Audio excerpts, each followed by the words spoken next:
Hello Rally fans! So today we're going to unbox this Hobby 64 grade Tarmac Works of the Mitsubishi Lancer 6 of the New Zealand Rally back in 1999. And also I'm going to pull out the CM's model of a Evo6 just to compare the two brands. Okay, so let's crack this guy open here. So Tarmac Works, again, they have two different, well, maybe you don't know, they have two different grades of car.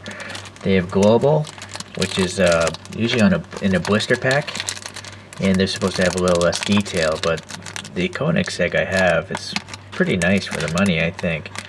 But the Hobby grade is supposed to have nicer details, and it comes in these, these boxes, so which seem to be really well taped together with this cellophane wrap here. Wow, this is crazy. Alright, so let's see, legalese here if anyone's really interested in that. There's a limited edition card here, and no hologram. Interesting. Packaging, pretty nice. You got your typical rally background where you got crazy people that get their fingers cut off when cars go by because they get snagged in the car. So this is the limited edition card, but I don't know how many they made, so it's almost like worthless. Strange. Okay, now we got the nice case here. What I do like about these cases is the graphics they put on them. I mean, that's a cool graphic. It's a rally car, so it's on a dirt graphic, and it tells you what the car is. So they're really, pushing to keep these things in the case, because if you look at the antennae, that would be really easy to break off. So, in fact, I'm going to leave this on the stand because it does have those pieces, so I don't want to drop the car.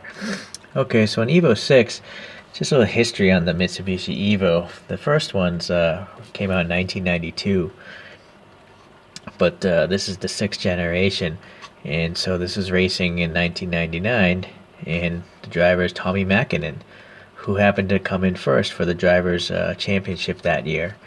But Mitsubishi as a manufacturer came in third, so the manufacturer wasn't so great, but the driver was. And you can see his name and the co-pilot, or the person calling out the turns and all that stuff. I don't know who that person is. Sorry, it's kind of like Hall & Oates. I don't know who Oates is there. Okay, well, this model is looking really great from this view so far. I mean, these wheels, I don't know why I gravitate to the wheels, but I always do. They have printing on them. It says Rally Art. I don't know if you guys can see that.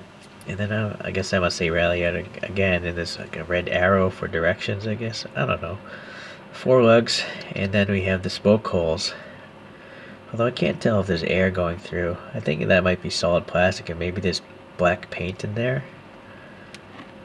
What do you guys think? I don't know. I can't tell. They're so small. Okay. I think there's some allergies coming in. Sorry. Now, look at these mud flaps. Look how thin they are. These red mud flaps. That's really good. I mean, is it plastic or metal? I'm not sure, but they're really thin. So that's nice. And then this printing here, I'm wondering if they're decals, or I don't think they're decals. I think all these graphics are actually printed on like a tampo, but I doubt there's clear coat. I don't think there's a clear coat over it, so those might scratch off easily. So another reason not to handle this car with your bare fingers. Okay, so going around the back here, this is Tommy. The exhaust tip has a little concaveness there, and it's painted silver. License plate. The taillights look pretty good. The camera might not catch it, but I can see a white segment there for the backup light. It might just look darker on the camera screen, but I can see a difference. Alright, so that rally art's really well printed. Some molded in slots here, and they're painted black. The wing seems pretty good. It's pretty thin actually for this kind of mold.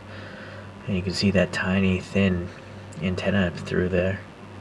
Alright, so that's good.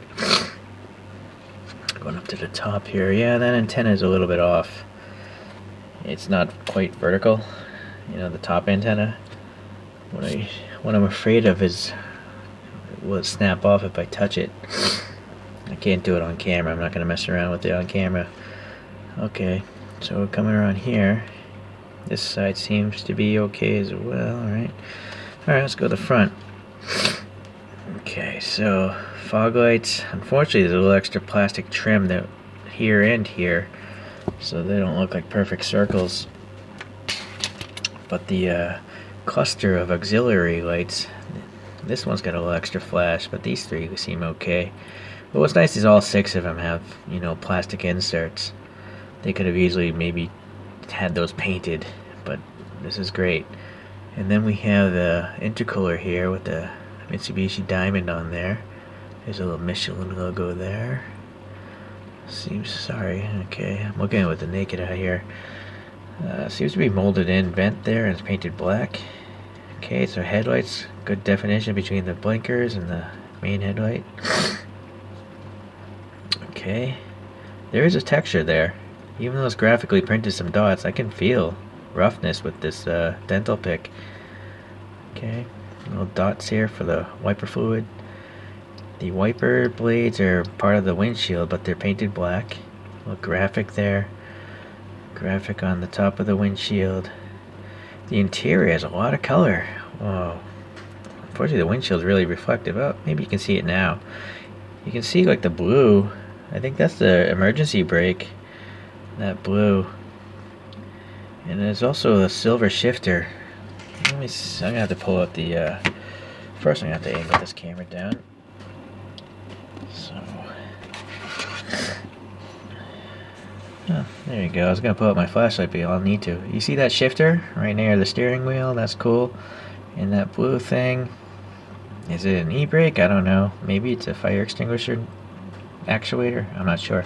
But look at those seat belts. At least on the passenger side, you can see it really well. The cluster of belts. Would it have 6 belts? Maybe modern seat race harnesses are 6 belts now. I always thought there were just 5, one in the crotch, but that looks like 2 for each leg. They're on the driver's side as well. It's just a little dimmer though. Okay, so that's a really nice interior. It's one of the better ones I've seen in all my cars, just because there's more than 2 colors. Okay, so unfortunately we can't see too much of the back because the names are covering up so much of the window. But it does look like there's a white roll cage. Oh, I can see it better here. Alright, so now what else is going on in there? I'm just looking at it with the camera screen, so I can't see too much because the screen's not very big. But let's see. See those boxes? I don't know what those are, but I'm guessing they belong in the real car. It looks really cool. Whatever. There's a lot of extra detail I wouldn't have expected. So really great job, Tarmac Works. Alright, so in fact, I'm wondering if like the dashboard or something has anything on it. If I shine it from this side, there's the steering wheel. Oh, look at that. I can see a tachometer there in the middle. And is there a display screen in the center console? It looks like there's something there to the right of the steering wheel, am I right? My camera screen's so small, it's hard to tell. Sorry. Hopefully it'll show up better on YouTube. Wow, so there's a lot of detail going on inside that car. A lot more than expected, so... Well, I gotta say, this is worth the money now.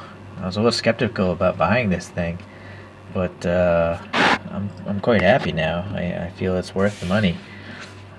I don't know if this white dot is like a GPS beacon or a satellite tracker. I think I found out these roof boxes on the front tend to be air inlets, so they get a little extra air because these drivers are wearing helmets. It must get really hot. It's really hot to wear a car racing helmet. Okay, so all in all, I'm quite happy. The only real problem that I see here, at least through the camera screen, is that middle antenna there. You know, it's kind of canted off to the side. Hopefully I can maybe push it in or just tilt it a little bit, but I'm going to do that later on. Hold on now, I'm going to just look at it with my own eyes and not through the camera screen. And paint-wise, seems to be pretty good. Yeah, I don't notice any contaminants really in the paint, or bubbling, or gouges in the casting before it was painted. So very nice indeed. I'm very happy. So this CM's, this is the next generation of Lancer, but model-wise is quite horrendous compared to the Tarmac Works. First issue is they don't write the driver's names. Why is this roll cage so low? It's just really bad. There is detail in the interior. So, but the wheels, these wheels just look like they're from a different company and all. It's just not the same white. They look really muted, not much detail. So, and then this front end also looks super weak. Okay, so let's see here. Yeah, look at this. The amount of detail work. The one thing CMs did attempt to do pretty well is put these antennae on the roof. Okay, there's 4 on that one. It's hard to hold these things. Now try to focus. So, it's really just the wheels. The wheels are really killing this CMs. But also, well, this is an old model. You can see the paint starting to bubble quite a bit. Alright, so that's a better look at the wheel comparison. I mean, that's so different, it's crazy. I don't know when this CMs was made. Maybe it was made 10, 15 years ago, so maybe it's okay. Unfortunately, CMs doesn't write anything. They don't even take credit for the models they make. There's no brand name. Weird. Such a weird choice. Okay, but Tarmac Works, keep up the good work, please. This is quite fantastic. Alright, and it's nice to see rally cars, not just modified JDMs. Okay, great. See ya.